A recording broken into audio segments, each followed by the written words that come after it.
Let me be brutally honest.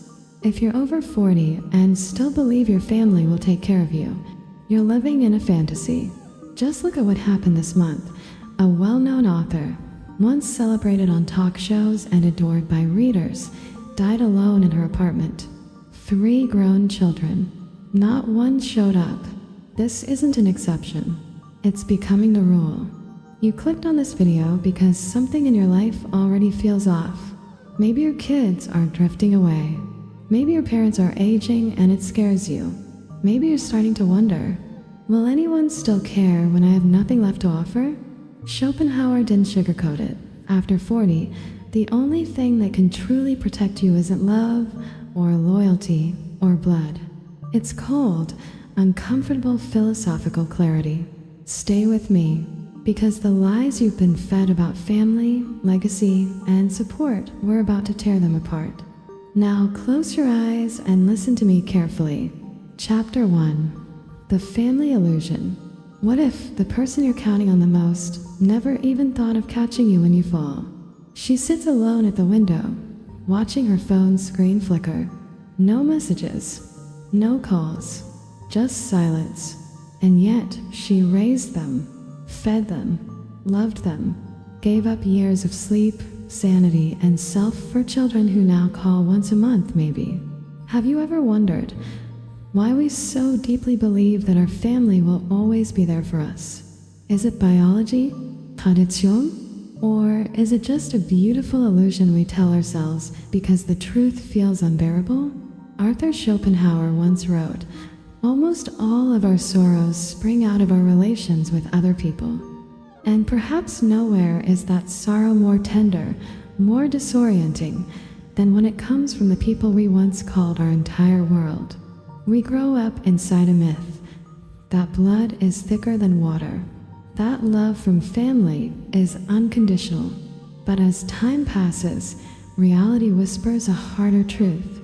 Children grow, priorities shift, and that sacred bond between parent and child, it doesn't break, it fades, like a photograph left in the sun.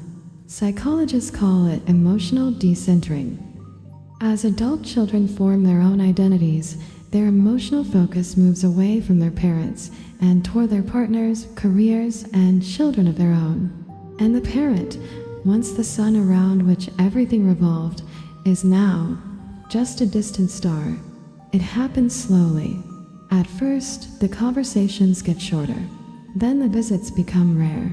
Eventually, you're a number in their contact list beneath the Uber app. You tell yourself they're busy, that they'll come back. But deep down, you feel the chill of being forgotten by the very heart you once held. Even mythology warned us. Cronus, the Titan, devoured his own children to prevent them from taking his place. A dark tale, but symbolic. Even the gods knew. Time makes way for the next, and love does not guarantee loyalty. Still, we pretend. We believe we're the exception. We build our old age around an emotional IOU, as if love is a debt children owe us. But is that love, or is it expectation disguised as affection? Schopenhauer was brutal in his clarity. He believed true love exists only when it's free from demand, when it needs nothing in return. But what happens when you grow old and realize that most of the love you gave came with invisible strings? Can you forgive your children for becoming strangers? Can you release the version of yourself that expected them to fill the emptiness? The ancient Stoics taught detachment not as indifference, but as liberation. To love without needing, to give without clinging. And maybe that is our path forward. Not resentment, not bitterness, but a quiet strength, a new kind of love, one that starts within. So what if your family doesn't come through in the end? What if she is the only one she can truly count on? Would that make her lonely, or finally free? Because maybe, just maybe, freedom begins when expectations die. But then, if we can no longer expect emotional support from others, what can we expect from the relationships we hold most dear? Let's explore that in the next chapter. Chapter 2. The Danger of Expectations in Relationships. She smiled when they promised, "I'll always be there." But years later, when the silence grew longer than the words ever did, she began to wonder, did they ever mean it at all? Have you ever asked yourself, why do I expect so much from the people I love? Is it because they once showed us warmth? Or because we were taught that love should come with loyalty, attention, reciprocity? But here's the truth Schopenhauer tried to teach us. Expectations are the silent architects of suffering. The more we imagine how things should be, the harder reality strikes when it isn't. We expect our friends to understand us without explanation. We expect our partners to read between our silences. We expect our children to return the care we gave them, like a loan with interest. But life isn't a transaction. As we age, the gap between expectation and reality widens. A birthday forgotten, a promise broken, a room full of people, yet no one really sees you. And it hurts, not because we're weak, but because somewhere deep inside we believed, if I mattered once, I always will. But people change, priorities shift, and not everyone who starts the journey with you stays until the end. Do you remember the myth of Narcissus? The boy who fell in love with his own reflection? Some say he died from vanity, but others whisper a darker truth. He drowned in expectation, believing the world would reflect his feelings back to him. We do the same, don't we? We offer our time, our love, our energy, and secretly wait for the echo. But what if there is no echo? What if the only validation you'll ever receive is your own? Imagine the freedom of expecting nothing, of giving love without the need to be loved back. Not out of apathy, but out of power. Because when you expect nothing, you can no longer be disappointed. Schopenhauer believed that detachment wasn't coldness, but clarity, that suffering ends not when others change, but when we stop demanding that they do. And maybe that's what emotional independence really means. Not isolation, not giving up, but finally understanding that no one else is responsible for your inner peace. Can you picture a life where you no longer wait for someone to make you feel seen? Where your worth is not measured by their attention? So ask yourself, what are you holding on to? And who would you become if you let it go? Because bitterness is just love that stayed too long. But what if there's something far more powerful than love returned? Something you've had all along, quietly waiting in the silence. In the next chapter, we'll explore that silence and why loneliness may be your greatest ally. Chapter 3. Loneliness as Liberation. She used to dread the quiet, the ticking clock, the echo of her own footsteps, that awful stillness after the door shuts and no one's coming back. But what if?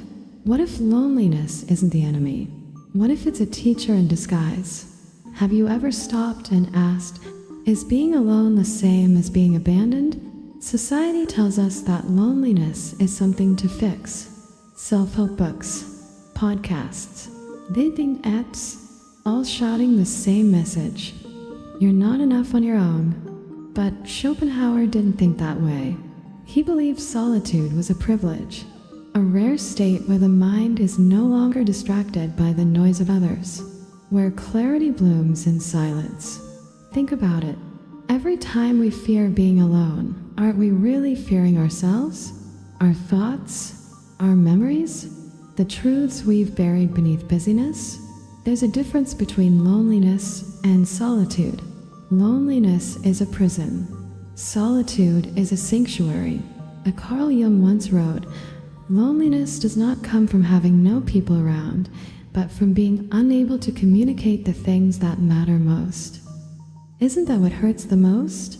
Being surrounded, yet unseen. But in solitude, we don't need to explain ourselves. We just are. Some of the greatest minds in history embraced this silence. Nietzsche wandered the Alps alone.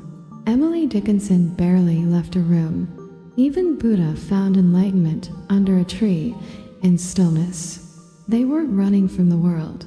They were walking towards something deeper, something sacred. Can you imagine spending a day with just yourself? No phones, no noise, no need to perform? Could you sit in that stillness and feel whole? In solitude, the masks fall away. You're not a parent, not a partner, not a role. You're simply you, raw, real, present. There's beauty in that.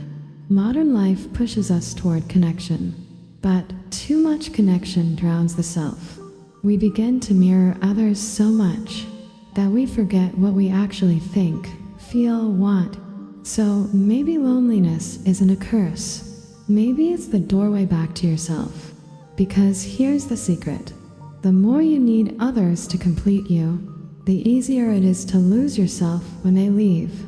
But when you find peace alone, no one can take that from you. So, what if you stopped fearing the silence? What if the stillness you avoid holds the version of you you've been trying to become? In the next chapter, we'll talk about the one thing society rarely admits about aging, why money may be the final shield protecting your dignity,